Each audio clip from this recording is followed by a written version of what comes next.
Once you go on supercalmhedgy.com and go on Hedgy store and you find the original Hedgy's Guide to Calm, you can purchase it. And again, if you purchase the EPUB, I will send you the PDF. And if you purchase the PDF, I'll send you the EPUB.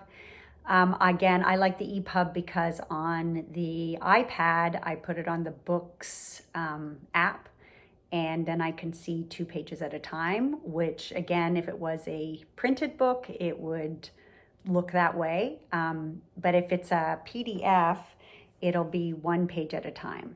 So, which is fine too. I mean, whatever you prefer.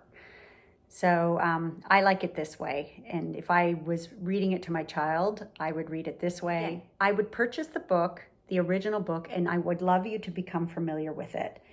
Some of the stuff, again, depending on the age of your child, I tried to keep it very basic because actually the superpowers to becoming a super calm you are pretty simple once you understand how to use them. So the explanations in here are more for an adult, and then you would share it in whatever way you would meet the developmental level of your child. So that's why I have all these wonderful illustrations in here, so you can kind of also, they can just see the illustrations. Purchase the book for yourself and also purchase the MP3 and start just singing the song all day long.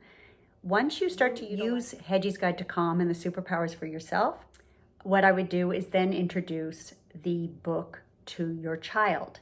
And it does not have to be introduced all at once. Break it down. And if you only get through like 1 superpower at a time, that's fine. There's no rush. This is not something you have to hurry to the end to. Absorb it, do it over time, introduce them to Hedgy and have them be comfortable with Hedgy. You know, talk about Hedgy, you know, hey, let's see what Hedgy is going to share with us today. Let's see what Hedgy is going to guide us through today. So just slow down, take it easy. This is something that you can do and then read your other books. So I would sing the song all day long and then introduce the book to them. And again, this could be something that you read consistently all the time. It could be something, again, at the beginning of the day, after school, before or after nap time, and before you go to bed. Just kind of see, reminder, and have them then, once they're familiar with the book, then have them read it to you and encourage them to share it with other family members. So that's how I would introduce it to my child.